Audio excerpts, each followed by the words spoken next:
Ya baik, Assalamualaikum warahmatullahi wabarakatuh.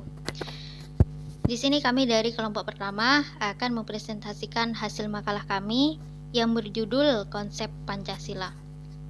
Sebelum itu kami akan memperkenalkan diri terlebih dahulu. Saya Farah Fatimatul Zahra sebagai moderator sekaligus pemateri pertama. Lalu nanti akan dilanjutkan oleh Siti Nur Anila sebagai pemateri kedua. Dan materi ketiga akan dibahas oleh Dia Jeng Evi, serta materi keempat atau materi terakhir akan dijelaskan oleh Hadis Miftah. Ya, sebelum memasuki pembahasan materi, kami di sini akan menjelaskan sedikit saja mengenai pengertian dari Pancasila itu. Mungkin teman-teman sudah banyak yang tahu ya arti Pancasila, pengertiannya apa. Pancasila yaitu dari kata Sanskerta, panca yang berarti 5, sila yang berarti dasar. Nah, di atas kelima dasar itu kita mendirikan negara Indonesia, ucap Bung Karno kala itu ya. Mungkin langsung saja ya, Pancasila sebagai dasar negara artinya, Pancasila mengandung arti yang sangat besar dalam setiap aspek penyelenggaraan kehidupan bermasyarakat dalam bersikap dan mengambil keputusan. Sebagaimana yang telah dipertegas dalam UU Nomor 10 Tahun 2004 tentang Peraturan Perundang-undangan, terutama pasal 2 yang menyatakan Pancasila merupakan sumber dari segala sumber hukum atau sumber tertib hukum bagi kehidupan hukum di Indonesia. Nah, jelas kan? Pancasila itu sebagai dasar negara. Tapi kan setiap hal itu kan mesti ada sudut pandangnya kan, sudut pandang pengertiannya itu seperti apa. Salah satunya itu Pancasila. Jadi banyak makna, banyak arti dalam pengertian Pancasila itu. Setiap sudut pandang memiliki makna yang berbeda. Pancasila dalam sudut pandang politik seperti apa, Pancasila dalam sudut pandang sosiologis itu seperti apa. Nah, untuk lebih jelasnya lagi, kita akan kedepannya kita akan membahas mengenai perspektif konsep Pancasila, sudut pandang Pancasila itu sendiri dalam berbagai hal yang akan dijelaskan oleh teman-teman kita nanti. Ya, langsung saja. Materi pertama akan dijelaskan oleh saya pribadi mengenai konsep Pancasila dalam perspektif historis. Ya, baik. Di sini saya akan menjelaskan mengenai materi pertama, yaitu konsep Pancasila dalam perspektif historis. Nah, sebelumnya kalian udah pada tahu kan historis itu apa? Ya, historis itu adalah sejarah. Sedangkan perspektif dalam Kamus Besar Bahasa Indonesia adalah diartikan sebagai sudut pandang. Jadi konsep Pancasila dalam sudut pandang sejarah. Apa sih konsep Pancasila dalam sudut pandang sejarah? Langsung saya bacakan ya. Pengertian Pancasila secara historis berarti perumusan Pancasila sebagai dasar negara tidak terlepas dari sejarah perjuangan bangsa Indonesia untuk merebut kemerdekaan. Nah, bisa dipahami kan? Jadi semua hal, semua bentuk yang ada di dunia ini itu tidak lepas dari sejarah. Kok bisa sih ada Pancasila? Nah, lalu gimana ceritanya kok bisa Pancasila itu terbentuk? Nah, pasti ada sejarahnya kan. Di sini kami akan menjelaskannya. Nah, dulu di saat sidang BPUPKI, di saat rapat BPUPKI dimulai untuk pertama kalinya yang diketuai oleh WR Rajiman Diningrat, beliau mengajukan suatu masalah yang nantinya akan dibahas secara khusus pada rapat tersebut. Apa masalahnya? Yaitu mengenai rumusan dasar negara Indonesia yang akan dibentuk. Jadi setelah itu muncullah 3 orang tokoh yang mengusulkan dasar negara Indonesia. Siapa saja 3 tokoh tersebut? Yang pertama adalah Muhammad Yamin, yang kedua adalah Subomo, dan yang terakhir adalah Insinyur Soekarno. Masing-masing dari 3 orang tersebut itu mengusulkan suatu dasar kepada BPUPKI. Nah, pas setelah itu pada tanggal 1 Juni 1945, Insinyur Soekarno mengusulkan suatu dasar miliknya yang langsung diterima oleh BPUPKI secara kontan, secara langsung, tanpa ada pemilihan voting dari yang lain, tanpa ada pemilihan suara. Jadi usulannya Insinyur Soekarno ini langsung dipilih oleh BPUPKI, langsung sah gitu, langsung dipilih tanpa menunggu persetujuan yang lain. Jadi langsung dipilih secara kontan seperti itu. Dan beliau menamainya dengan Pancasila. Panca yang artinya 5, sila yang artinya dasar. Tapi kata Pancasila itu sendiri oleh beliau mengatakan bahwa kata Pancasila itu dia dapat dari usulan temannya yang sangat pandai sastra, yang sangat pandai bersastra. Siapa temannya? Yaitu Muhammad Yamin. Jadi beliau mendapat usulan kata Pancasila itu dari Muhammad Yamin. Seperti itu. Nah, sampai sekarang Jadi kalian tahu kan kenapa Hari Pancasila itu dilaksanakan pada tanggal 1 Juni? Karena lahirnya Pancasila yaitu 1 Juni 1945. Bisa dipahami kan? Mungkin hanya ini sedikit pembahasan dari saya, kurang lebihnya mohon maaf. Lalu materi kedua akan dilanjutkan oleh Siti Nur Anila yang akan membahas mengenai konsep Pancasila dalam perspektif sosiologis. Waktu dipersilahkan. Terima kasih. Di sini saya akan menjelaskan tentang konsep Pancasila dalam perspektif sosiologis. Sosiologi sendiri diartikan sebagai ilmu tentang kehidupan antar manusia yang di dalamnya mengandung konsep pola kehidupan sosial dalam kehidupan bermasyarakat dan berpacu pada nilai-nilai yang terkandung dalam Pancasila.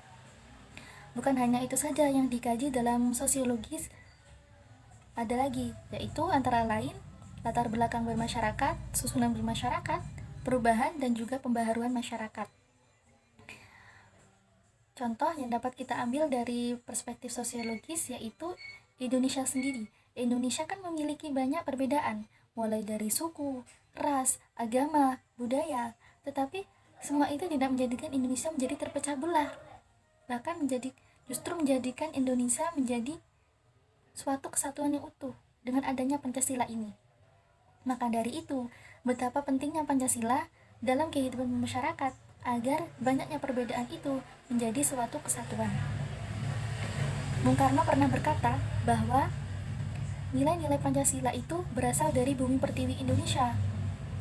Dengan kata lain, nilai-nilai Pancasila itu berasal dari nilai-nilai kehidupan sosiologis masyarakat.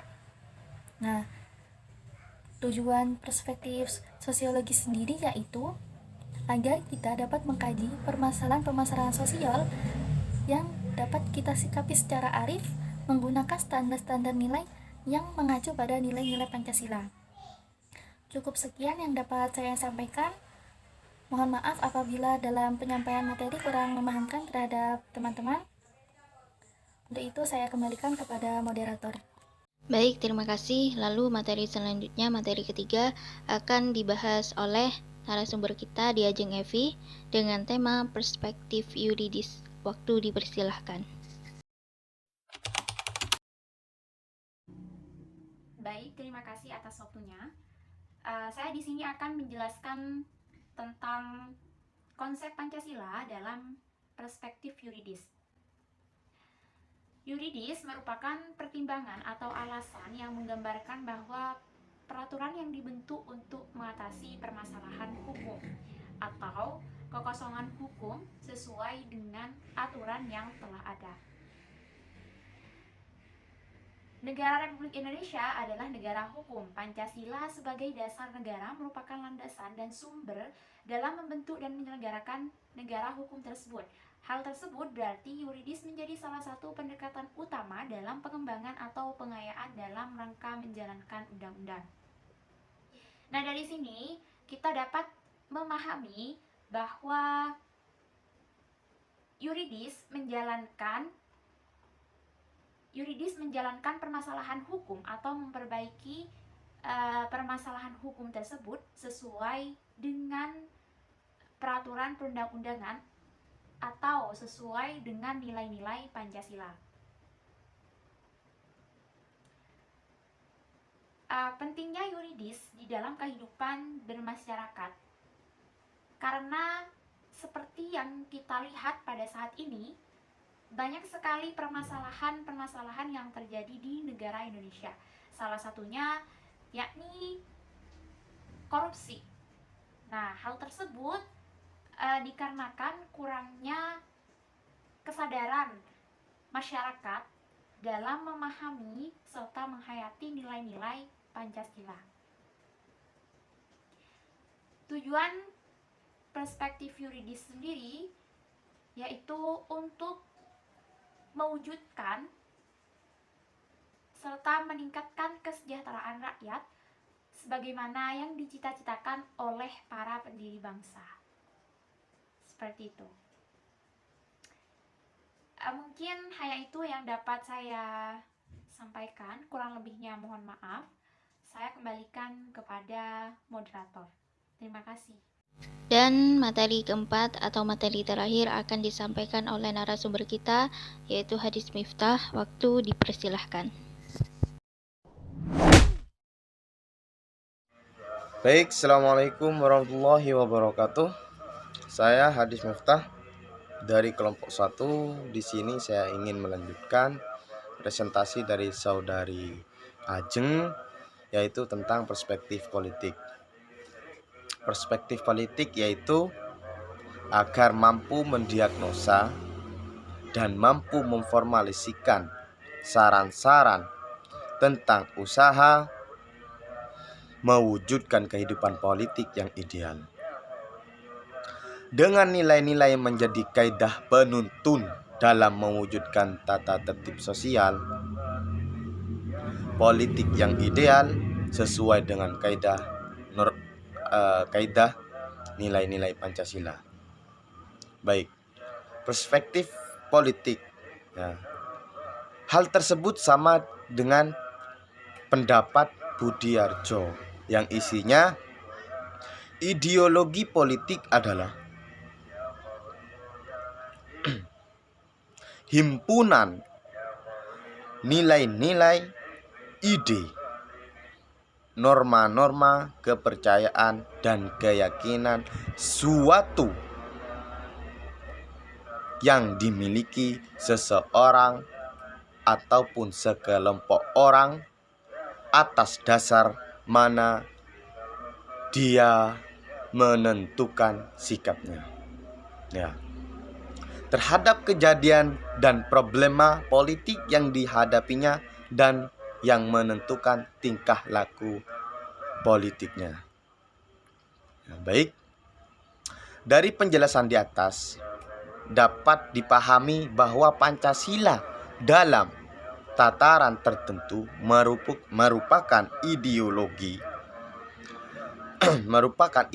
politik, yaitu mengandung nilai-nilai yang menjadi kaidah penuntun dalam menunjukkan tata tertib sosial. Dalam menunjukkan tata tertib sosial, politik yang ideal melalui pendekatan politik tersendiri. Ya.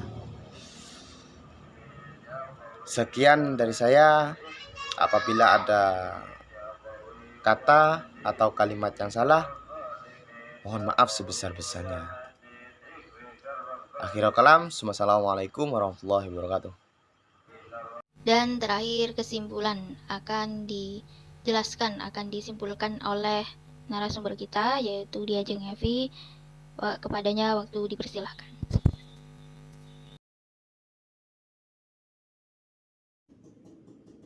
Baik, di sini saya akan menyimpulkan dari penjelasan yang sudah disampaikan oleh teman-teman saya bahwa Pancasila sebagai dasar negara, artinya Pancasila mengandung arti yang sangat besar dalam setiap aspek penyelenggaraan kehidupan bermasyarakat dalam bersikap dan mengambil keputusan.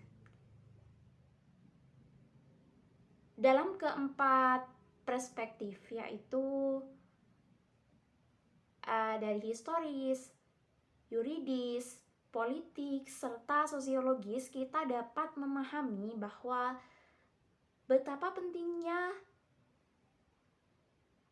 Pancasila dalam kehidupan bermasyarakat, yaitu untuk mewujudkan kesejahteraan